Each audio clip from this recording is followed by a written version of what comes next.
is a special weather statement from the National Weather Service. Patches of dense fog developing. Patches of dense fog will continue to spread northeast into the area through the rest of this morning and early afternoon.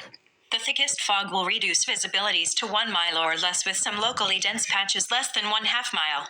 Motorists may encounter fluctuating visibilities ranging from good to poor in short distances. If driving, slow down, use your low beam headlights, and leave plenty of distance ahead of you.